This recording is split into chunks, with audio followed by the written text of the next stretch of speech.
France termine deuxième de son groupe, derrière l'Autriche. On n'était pas bien, mais après 2010. Est-ce la honte? C'est un oui, c'est un non. Alors vous êtes pour les oui ou pour les non? Vous défendez quelle position? Non, mais moi je suis d'accord avec les noms. La honte, c'est vrai, il ne faut pas exagérer non plus quand même. Moi je trouve que c'est catastrophique de finir deuxième, mais de là à dire que c'est la honte, je trouve que c'est un peu fort. Mais par contre, je trouve ça catastrophique quand même, Joël. Ah ben catastrophique de finir deuxième dans un groupe où tu as l'Autriche qui finit devant toi, que tu as battu, où tu fais un point, le seul point de la Pologne qu'on a vu jouer, qui n'est pas terrible du tout, tu le fais contre toi, alors que si tu les bats, tu es premier. Et puis c'est surtout, moi je trouve catastrophique par rapport au tableau, quoi. Parce que des fois, tu peux avoir des tableaux, mais à un moment donné, tu vas jouer des gros. Bien sûr. Mais là, que tu finisses premier ou deuxième, il y a une vraie différence par rapport à moi. Mais ça va peut-être nous servir, parce que peut-être qu'à un moment donné, il faut qu'on se réveille. Peut-être. Peut-être que jouer des grosses équipes, ça va... Le meilleur match des Bleus, je trouve, depuis le début du tournoi, non, je trouve que c'est les Pays-Bas. Pays-Bas, je pense. Et c'est comme par hasard la meilleure équipe qu'ils ont, enfin sur le papier, qu'ils ont joué. C'est pas la meilleure équipe. Tu vois, contre l'Autriche, on en parlait, on était ensemble sur l'Autriche, je crois. Tu m'as dit qu'ils s'étaient fait marcher dessus par les Autrichiens. Pendant un quart d'heure. Ça m'est resté en tête. Pendant un quart d'heure. Le soir. C'est ce qu'on dit. Au moins, si t'es champion d'Europe, tu diras bravo à l'équipe de France. Non, mais Joe, par rapport à ce tableau. j'avais dit marcher dessus, retour des vestiaires. Et j'avais dit aussi rentrer dedans physiquement, mais réponse au combat physique. Et moi, j'avais aimé ça, ce match-là. Alors oui, il n'y avait pas eu de but, oui. Mais ce que la France avait dégagé ce soir-là, malgré le quart d'heure que j'avais pas aimé, m'avait vraiment convaincu. Alors la honte, encore une fois, pas le classement, moi, par rapport à Joe, tu vois, je dis pas le classement, mais ce que ça dégage. Mais c'est embarrassant, en fait. Tu vois, et aussi, comment tu répètes le mot honte? Voilà, embarrassant, c'est pas mal. Moi, je suis gêné, en fait. Putain, les gars, à un moment quand, donné, quand je vois mon équipe de France... Mais t'es gêné depuis 10 ans, alors. Depuis 12 ans, t'es gêné. Parce que c'est tout le temps comme ça. Il y a des... Si vous voulez, on vous rappelle les premiers tours de chaque tour. Il y a un premier tour depuis 10 ans où tu t'es sorti en disant, là, on est... Non mais je suis en fait. mais alors là, je suis pas puissance quand même. Vu que tu convoques l'histoire, mon cher général, moi je suis désolé. Il y a des fois où même si je m'ennuyais, même si je m'embêtais, je sentais que cette équipe elle était solide, qu'elle était méchante, qu'elle était dure, que physiquement elle montait en puissance. Je trouve que cette équipe de France, elle décline sur les matchs de contre l'Autriche, tu vois ça? En 202018, Gio, à la fin du premier tour, je me souviens très bien. Tu te disais ça. Je me souviens très bien de la bascule. Je me souviens très bien de la bascule. Non, j'ai pas d'imagination. Je ressens les choses. Je suis pas aigri comme vous, les anciens. Je me souviens simplement qu'avec Catherine Bureau, au Pérou. Qui sont les anciens, par contre? C'est pas vous, Joël. C'est absolument pas vous, Joël. Non, mais je me souviens qu'elle dégageait quelque chose de très dur, de très méchant de cette équipe-là. Et là, ce qui m'inquiète et ce qui m'embarrasse, c'est qu'on produit rien, qu'on se cherche des excuses. Ouais, l'homme du match, c'est le gardien. Puis il y a le masque de Mbappé. Et puis Griezmann, il n'est pas en forme. Et puis là-haut, et puis là-bas. Puis on a des occasions. Et en fait, on passe notre temps à se planter. Allez, on va donner la parole à notre envoyé spécial Bertrand Latour qui veille. Vous n'êtes plus à Dortmund. Je crois que vous êtes rentré au QG des Bleus, là, du côté de Paderborn. Mais je crois que le nom de la ville, c'est pas Paderborn. Le nom est imprononçable. Je ne vais pas vous mettre. Voilà. Bonsoir Bertrand. Bonsoir Mémé, c'est Bad Lippspringe. Voilà. Merci beaucoup. Ouais, vous êtes envoyé spécial, hein, vous connaissez la ville. Mais comme vous voyez, il n'y a personne, quoi. Oui, c'est pas la fête du foot. Il a l'air ravi. Comme il l'a dit, c'était là. Vous dites quoi notre question, là? Le fait que la France termine pas première, elle termine deuxième derrière l'Autriche. Un peu honteuse, hein? Je dis que vous avez complètement craqué, mais avec vous, on a l'habitude, Mémé, mais certains chroniqueurs n'étaient pas obligés de répondre de manière si définitive et débile à votre question. Je taquine un petit peu. Non, la honte, non, il n'y a pas de honte, il n'y a aucune honte. 2010, c'est la honte, oui, malheureusement pour Raymond Domenech. 2002, c'est la honte. Là, on est qualifié, donc le mot honteux me paraît tout à fait excessif. Après, si je suis inquiet, oui, je suis inquiet. Est-ce que je me suis ennuyé? Oui. Est-ce qu'il y a plein de chantiers? Oui. Est-ce qu'il y a plein de points d'interrogation comme je le fais à l'instant? Oui. Mais de là, est-ce que ça enterre, c'est peut-être un peu fort, mais est-ce que ça enterre certaines ambitions? Peut-être. On peut se poser la question en tout cas parce qu'on voit aucune progression et plutôt même le contraire. Et il y a tellement d'endroits du terrain où il y a des questions qui se posent encore que cette nature a certainement pas me rassurer. Mais pour ce qui est de la honte, non. Si on avait été dans les 8 équipes éliminées, là, c'était vraiment la honte. Mais je pense qu'il faut mesurer comme ce propos-là, même si franchement, je suis très négatif au sujet du match de ce soir. Je l'ai dit déjà dans l'équipe de Greg et ouais, franchement, là, il y a un peu le faux là quand même. Hein. Je veux bien qu'on nous dise, comme Kamavinga, comme d'autres, qu'il y a eu des occasions. Mais enfin, il y a des occasions, mais ça fait quand même 3 matchs qu'on n'arrive pas à marquer dans le jeu. Et c'est pas ce qu'on voit à l'entraînement non plus, qui est de nature à nous rassurer. Le jour sans, ça arrive une fois, mais c'est le principe du jour sans. Mais quand il y a que des jours sans, là, c'est plus problématique. C'est un petit peu honteux, hein, en effet. Merci beaucoup Bertrand d'avoir désamorcé cette question. Deux débiles, alors, sur le plateau. Ouais, on est content d'être débiles, débile. Moi, je suis ravi. Mais après, j'aime bien la débilité. Il y a un côté simpliste, c'est très sympa. Ah, tiens, Bertrand, je crois que vous avez vexé Giovanni. Mais vous inquiétez pas, vous avez tout le reste de l'émission pour vous réconcilier. Tout à l'heure, il y a Virginie Saint-Silly qui nous a donné l'arborescence. Alors, évidemment, la France, en terminant en deuxième, bascule dans la partie, on va dire, terrible du tableau. On va la regarder avec l'Espagne, avec l'Allemagne, avec le Portugal. Moi, ma question, c'est l'euro vient-il de basculer ce soir pour les Bleus? Alors, tout à l'heure, Stéphane nous a dit, ouais, mais peut-être que finalement, ces Bleus vont se reprogrammer avec peut-être des adversaires de renom. Voilà, mais... C'est le bouton on-off, ça. C'est comme le PSG en Ligue des Champions. C'est un peu une incantation. Moi, je suis comme Bertrand. Il faudrait être un peu naïf, pour le coup, pour ne pas être inquiet ce soir, après la prestation, après les 3 matchs de l'équipe de France. Voilà.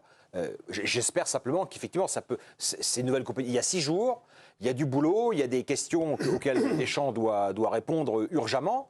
Mais bon, il a quand même plutôt l'habitude sur les grandes compétitions de le voir trancher et de le voir en général le prendre finalement la bonne issue. Donc voilà, mais c'est sûr que là, il y a un état d'urgence absolu. Mais est-ce que je peux répondre à Joe sur l'aigreur des vieux, par exemple?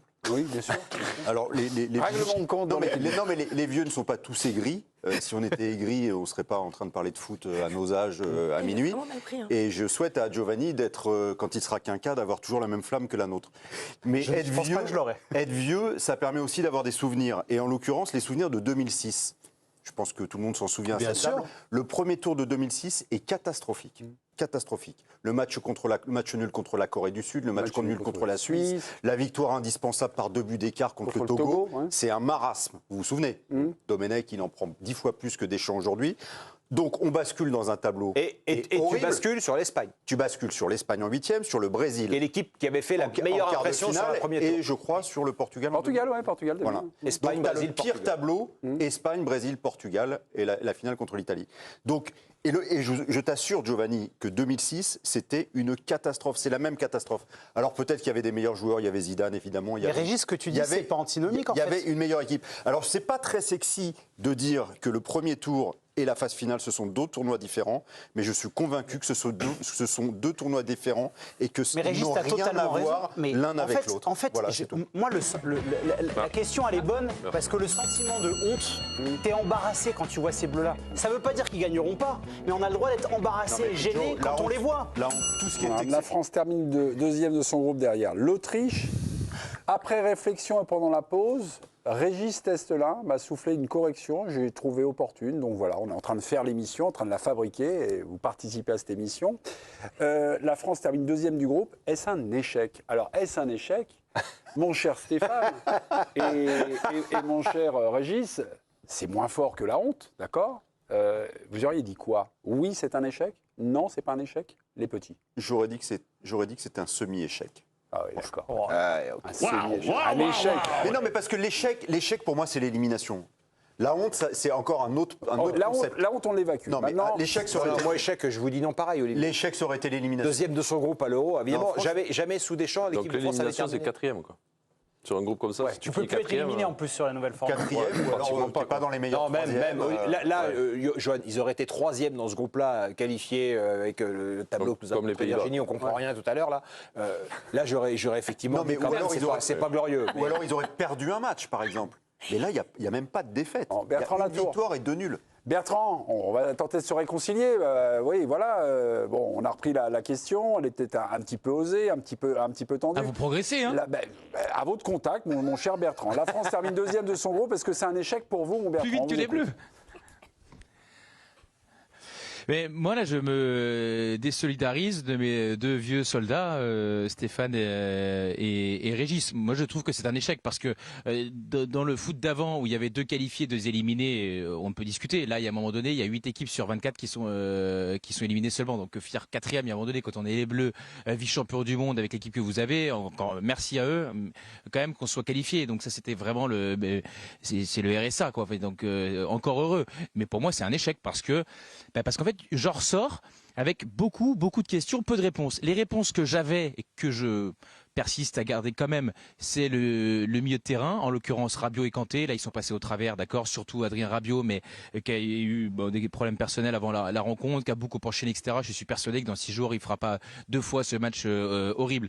Et pour ce qui est du gardien et de la charnière, donc c'est le petit motif-là sur lequel on a quelques garanties. Après, pour tout le reste, c'est un océan de questions, de déconvenues, de maladresse. Donc voilà. Et de ce point de vue-là, c'est un échec. Je veux dire, on n'a pas été foutu de marquer un pion dans le jeu quand même. Alors, ok, on nous dit, on a des occasions, ça va rentrer. 1 fois, oui, 2 fois, ça commence à piquer un peu. 3 fois, c'est trop. Et surtout qu'on a joué contre une équipe qui était déjà en train de préparer ses vacances et ses valises. Donc moi, je considère que c'est un échec, mais il n'est pas rédhibitoire puisque nous avons la chance, les Bleus ont la chance de pouvoir se rattraper en 8e et de nous faire vivre des belles émotions. Enfin, on espère. Dans la voiture de la France qui termine 2e de son groupe, donc c'est arrivé ce soir. C'est déjà arrivé, combien de fois? Et puis en général, comment ça se passe? C'est déjà arrivé et figurez-vous que c'est pas forcément une mauvaise nouvelle. C'est arrivé à l'Euro 2000 qu'elle a gagné. C'est arrivé à l'Euro 2012 où là, elle est sortie en quart de finale. En Coupe du Monde, le bilan est pas mal non plus. En 1982, la France termine derrière l'Angleterre en phase de poule, puis 3e de la compétition. En 86, elle sort 2e derrière l'URSS, puis termine 4e de la compétition en perdant sa petite finale. En 2006, les Bleus sortent 2e des poules derrière la Suisse et vont jusqu'en finale. Ouais. C'est pas si mal, Juste une petite correction, en 82, je crois qu'ils terminent 4e. De mémoire. Je crois qu'ils sont battus par en 82 parce qu'ils sont battus par la Pologne. Et en 86, ils terminent 3e parce qu'ils battent la Belgique. Mais le tableau, c'est dans le bon ordre. Ah oui, d'accord. Ok, non, mais sur l'échec, 2 secondes, est-ce qu'on peut ramener l'échec au contexte? En fait, l'échec de la première place, enfin de la 2e place, je le rapporte au contexte parce que, vu le match d'à côté, il fallait simplement battre la Pologne pour finir premier. Ouais. Je suis désolé, si tu m'expliques qu'avec cette équipe-là, de ne pas battre la Pologne, qui est sur ce qu'on a vu depuis 10 jours maintenant, probablement l'une des équipes la plus faible de cet Euro, moi je rapporte ça à un échec, forcément. Il fallait battre la Pologne. Surtout quand tu as battu le premier du groupe et que tu as fait ton meilleur match contre le 2e du groupe, l'autre équipe qui se qualifie. On peut pas dire, me dites pas que c'est pas un échec de battre la Pologne quand même avec cette équipe au complet, en plus. Tu vois? Forcément. En 2000, Johan, vous faisiez partie de cette équipe de France fabuleuse. Lorsque vous perdez contre les Pays-Bas, il y a un poil d'inquiétude ou pas du tout? Vous basculez sur la phase de qualification parce qu'après, la France va avoir un sacré parcours. Hein. Espagne, Portugal, Italie, c'est d'une extrême densité. Non, il n'y avait pas de stress, puisqu'en plus, ce 3e match, Roger Lemaire avait fait tourner vraiment pratiquement toute l'équipe. Le match avait été superbe. Il y avait tous les joueurs qui étaient titulaires qui étaient sur le banc, donc il avait fait vraiment tourner. Les 2 équipes avaient gagné leurs 2 matchs, donc étaient sûrs d'être qualifiés. Donc tu finissais premier, 2e, tu savais que tu allais avoir un tableau difficile. Donc c'était pas l'idée. L'idée c'était peut-être c'était plus de faire reposer les titulaires qui avaient commencé les 2 matchs. Et c'était des Euro à 16, pas une inquiétude. Euro à 16, donc tu savais que les quarts de finale. Tu partais en quart direct. Voilà, c'était des gros matchs. Ouais, tu n'avais que des gros matchs et la poule était difficile, mais il n'y avait pas d'inquiétude parce que. Pas d'engueulade, pas de truc, pas de doute, pas de. Non. Le match avait été plutôt agréable et on avait été plutôt performant, même s'il y avait eu une défaite. Donc c'était. Je sais pas, il n'y avait pas du tout d'inquiétude et on basculait après l'écart. Et sur le contenu, parce que là j'ai entendu depuis le début de la soirée de l'émission sur des interrogations dans pas mal de domaines. Il y avait des interrogations, il n'y avait pas trop d'interrogations. Sur les contenus? Ouais, sur le contenu match. Je pense que moi c'est une des plus belles compétitions que l'équipe de France ait faite. Donc les contenus, ils étaient plutôt positifs. Quoi. Puis les 2 premiers matchs, Danemark et République tchèque, il avait été 2 matchs gagnés avec style, avec un vrai écart. Je me souviens très bien du match contre les Pays-Bas, qui était donc l'équipe, la deuxième équipe de France. Il y avait tous les 11. Un match fantastique que vous perdez. Moi j'ai un souvenir fantastique. Je me souviens que Vincent Duluc, qui était déjà à l'équipe ce jour-là, avait écrit dans le journal du lendemain. En fait, après ce premier tour, les 2 meilleures équipes du tournoi, c'est l'équipe de France 1 et l'équipe de France 2. Ça voulait vraiment dire que l'équipe de France, la première, comme celle des remplaçants qui avaient joué contre les Pays-Bas, avait pris le... Je crois que c'est ce qu'il écrit demain aussi dans l'équipe. je crois. Non, mais les matchs après, élimination directe, ça avait été des matchs extrêmement chauds, hein, extrêmement serrés, extrêmement disputés. Extrêmement disputés. Tu gagnes 2-1. Ouais, tu as le pénalty raté de Raoul à la dernière minute contre l'Espagne. Le Portugal, il y avait la main d'Abel Xavier dans les prolongations. Et puis bon, l'Italie, c'était exceptionnel. Mais il n'y avait pas. Déjà, les oppositions, c'était costaud. Et dans le contenu de ces matchs-là, il y a eu des matchs extraordinaires. C'est le plus beau tournoi de l'histoire de l'équipe de France. 2000. Moi, je pense à 84. 84 Oui, était exceptionnel aussi. Je pense que les deux, c'est à peu près au même niveau, quoi. Ouais, c'est vrai. Bertrand, il y a peut-être quelque chose sur lequel vous voulez intervenir, sur le contenu de ce que vous avez vu, peut-être concernant les Bleus de 2024. Hein. En 2000. En fait, c'est votre relance à Johan Mikou qui m'a fait penser sur voilà, savoir s'il y avait des engueulades ou pas après cette défaite en 2000, et la réponse est très claire de Johan. Mais en fait, moi, ce qui m'interpelle aussi depuis quelques semaines et quelques mois maintenant autour de l'équipe de France, c'est j'ai l'impression qu'il n'y a jamais de situation d'urgence. Ça peut avoir ses avantages et ça peut aussi avoir ses inconvénients. Le rassemblement du mois de mars, c'était pas bon. On nous a dit forcément il y a l'enchaînement des matchs, des matchs amicaux, et c'est pas grave et tout. Il n'y a pas Griezmann, ok, bon. Très bien. Au début de la préparation aux 2 matchs amicaux, oui, mais il y a une montée en puissance, il y a beaucoup de travail physique, etc. Donc ça viendra, vous inquiétez pas. Bon. Ok, très bien. Et là, on est à l'issue des phases de poule. Et il n'y a toujours pas d'urgence, on a les occasions, ça va venir. Didier Deschamps protège ses attaquants, ses joueurs à vocation offensive. Griezmann n'a pas joué, mais je veux dire, il s'est pas fait attaquer non plus par Didier Deschamps. S'il ne le fait pas jouer, sans doute lui reproche-t-il des choses. Et moi, je trouve que peut-être qu'il faudrait que ça gueule un petit peu, en fait. Alors, loin de moi l'idée de donner des leçons de management à Deschamps, mais ça peut aussi venir des joueurs cadres de dire, enfin, à un moment donné, il va falloir mettre le réveil, parce que pour le moment, le bateau, il coule un petit peu gentiment, mais on est encore à flot. Mais quand on sera la tête sous l'eau et qu'on sera rentré chez nous, ça sera trop tard, si ça devait arriver, ce que je ne souhaite pas. Et je trouve que là, tout va bien, on a des grands joueurs, il y a des grands joueurs, et c'est super, et en 2022, on était bon, et on finit toujours par gagner, mais sauf qu'il va falloir qu'il y ait les ingrédients pour qu'on gagne. Et là, je ne vois pas arriver, donc j'aimerais bien qu'il y ait un peu plus d'urgence, en fait, moi. Bertrand dit, c'est des messieurs, ils sont un peu trop tranquilles. Si vraiment à l'intérieur, c'est comme ça. Ouais. Alors après, j'ose imaginer, connaissant un peu Deschamps dans le management, j'ose imaginer que dans l'extérieur, c'est un peu comme ça, assez plat, calme, tout ça. Ouais. Mais je pense qu'en interne, peut-être qu'il va y avoir une prise de conscience de la médiocrité jusqu'à maintenant. Et je pense que, enfin, mais il a raison que si rien ne se passe, on risque d'y aller tout doucement sans que rien ne... Moi, je partage complètement l'avis de Bertrand, et je me faisais la réflexion en écoutant les joueurs après le match là ce soir. Ouais, c'est les éléments de langage, c'est bien insupportable. C'est ce qu'on veut plus politiquement. Et dans le foot aujourd'hui, les mecs, ils arrivent, les mecs qui ont joué 3 minutes, ils ont le même discours que le mec qui a joué 1 heure, et que le mec qui a été bon, le mec qui n'a pas été bon. Ils nous sortent tous la même. Bien sûr, c'est les éléments de langage préparés par les. Autant nous, par la cellule de match, on rentrait pas au vestiaire, le coach n'arrivait pas pour dire. Mais on a besoin de ça, on a besoin de personnalité, de mecs qui arrivent puis qui mettent un peu, oui, effectivement, le pied dans la fourmilière. C'est vrai que pour rejoindre ce que disait Bertrand, en 2002, quand on part, avant de partir au Japon-Corée,